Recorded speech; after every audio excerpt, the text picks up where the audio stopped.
Bonjour à tous. Aujourd'hui, on va vous présenter les différents appareils de mesure en colorimétrie, avec mon groupe qui est composé de Kylian Lez, Fatima Gilet et Lisa Vénus.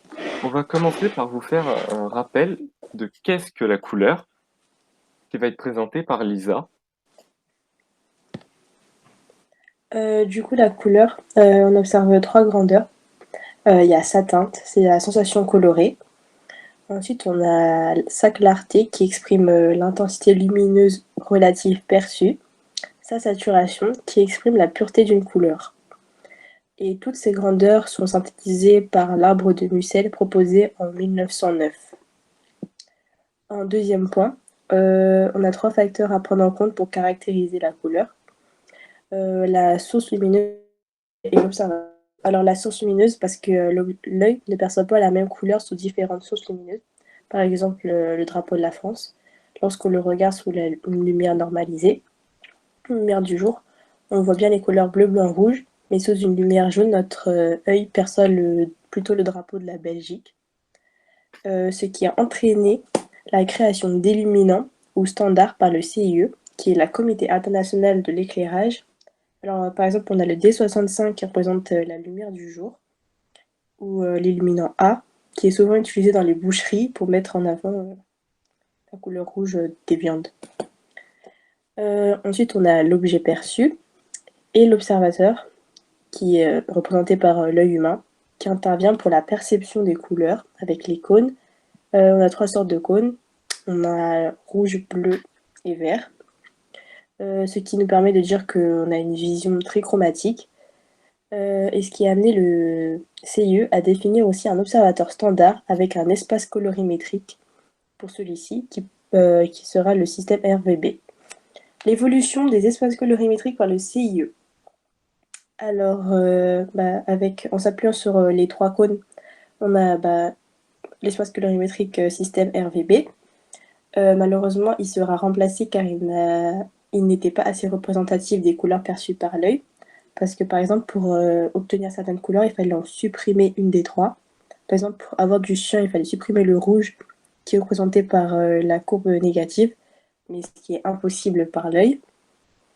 Du coup, il a été remplacé par le système XYZ, qui lui utilise des couleurs fictives, donc pas de zone négative, et donne des informations sur la clarté, mais celui-ci sera remplacé aussi parce qu'il a une mauvaise homogénéité des couleurs. On a beaucoup plus de vert et des écarts colorimétriques non homogènes non plus. Ce qui nous amène en 1976 la création du système LAB qui nous donne des informations sur la teinte, la saturation, la clarté des couleurs et qui nous permet de calculer les écarts colorimétriques des couleurs. Du coup, maintenant, je vous laisse avec mon collègue Kylian qui va vous parler des colorimètres. Nous allons parler maintenant des appareils de mesure dans le domaine de la colorimétrie. Donc, on va commencer avec un petit rappel sur ce qu'est un appareil de mesure. Donc, un appareil de mesure est un dispositif permettant de mesurer ou d'attribuer une valeur à une grandeur. Il permet notamment de vérifier si un produit correspond aux exigences du cahier des charges. Et il permet aussi de caractériser un objet ou un phénomène. Ici, en colorimétrie, on a deux grandes gammes d'appareils de mesure, qui sont d'abord les colorimètres à filtre. Ils sont très utilisés dans le domaine de l'agroalimentaire. Ils mesurent notamment l'absorbance ou la transmittance d'un échantillon. Ensuite, en deuxième, nous avons les spectrophotomètres, dont nous allons vous présenter deux types différents dans les prochaines diapositives. Ils permettent d'obtenir la courbe de réflectance, ce qui n'est pas possible avec les colorimètres à filtre. Il donne également les valeurs de LAB et de LCH. Le spectrophotomètre de gauche est un spectrophotomètre portatif, tandis que celui de droite est beaucoup plus imposant. Il n'est pas mobile et il est posé généralement sur une table. Donc maintenant, nous allons parler des colorimètres à filtre un peu plus en détail. Donc, les colorimètres à filtre sont constitués de trois capteurs filtrés qui permettent de reproduire la sensibilité oculaire d'un humain, qui est également appelé œil électronique. Il délivre uniquement des valeurs de LAB ou de XYZ afin de pouvoir les placer sur un système CIE XYZ ou CIE LAB. Euh, L'échantillon est placé sous un illuminant D65 ou C qui correspondent à des illuminants standards de jour qui sont imposés par le CIE. Euh, mais du coup, le phénomène qu'on ne peut pas observer est le métamérisme, qui est du coup impossible à observer, vu que les deux illuminants correspondent à des lumières de jour. Je vais maintenant laisser la parole à mon collègue Clément, qui va vous parler des spectrophotomètres. Merci Kylian. Donc les spectrophotomètres, il existe donc deux modes, la réflexion ou le mode transmission. Alors, pour le mode réflexion, il existe deux types de géométrie que nous allons voir tout de suite. Le premier type, c'est la géométrie 45-0, qui correspond à en fait un angle de 45 degrés, plutôt la source lumineuse est envoyée à 45 degrés et où le capteur est à 0 degré. Ensuite, nous avons la géométrie D8, où là, en fait, la source lumineuse est diffuse car elle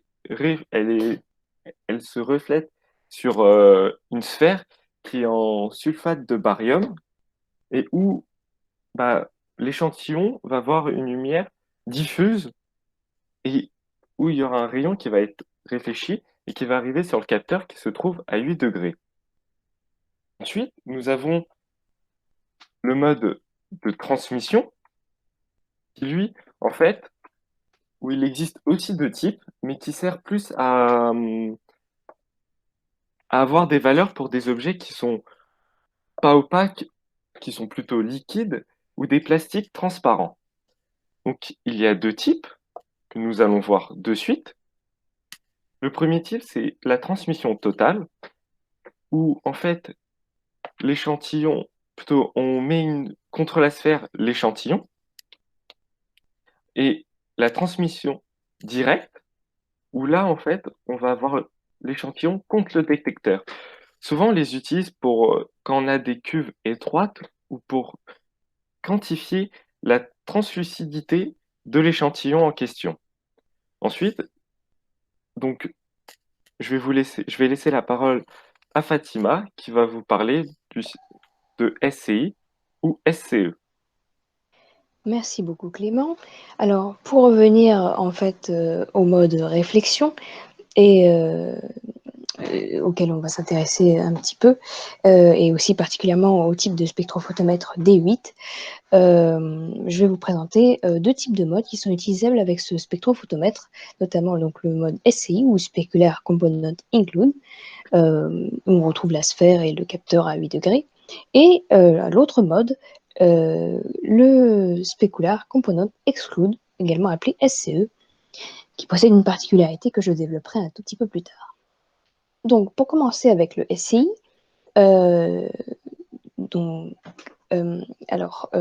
sphère est là complètement fermée, et ce qui va se passer, c'est que lorsque le rayon va être transmis dans toute la sphère et va se répercuter du coup sur l'échantillon, puis être transmis au détecteur, etc., la totalité du rayonnement va être prise en compte du fait de l'herméticité de la sphère, et on va pouvoir du coup observer et analyser les échantillons sans tenir compte de leur aspect et des éventuels autres paramètres, puisque la sphère va être faite pour cela.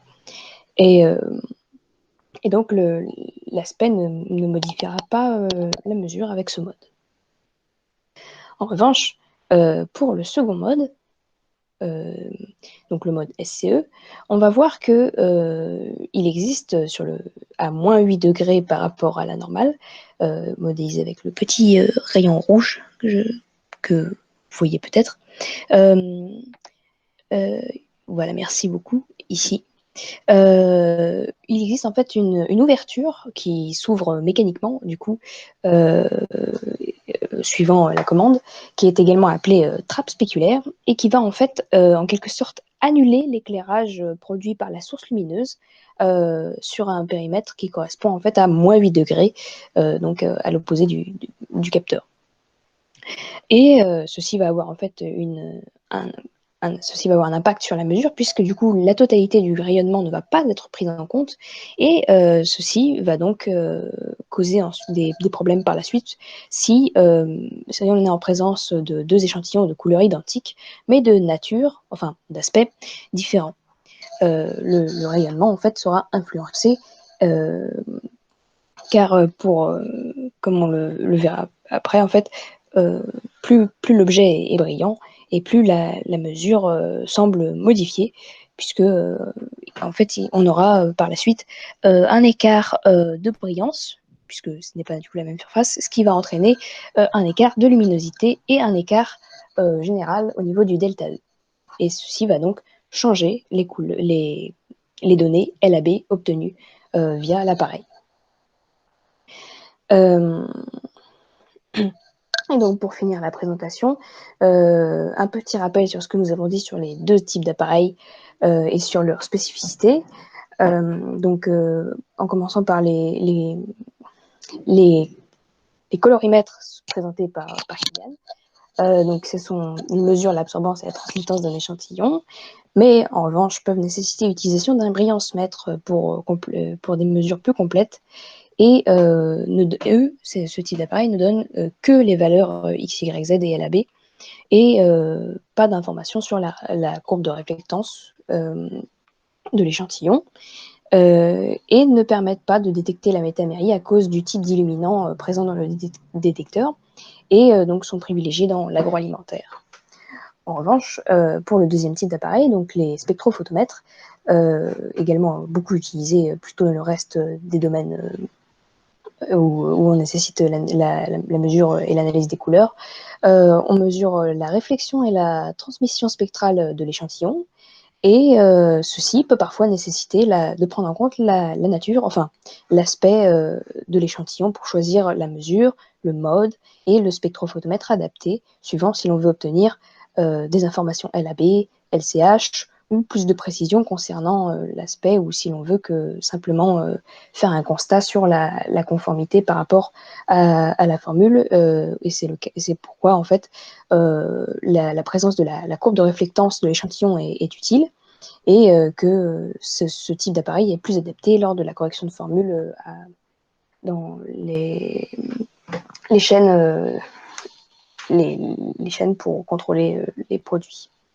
Donc notre présentation est terminée. Nous vous remercions pour votre attention et nous espérons avoir été suffisamment clairs.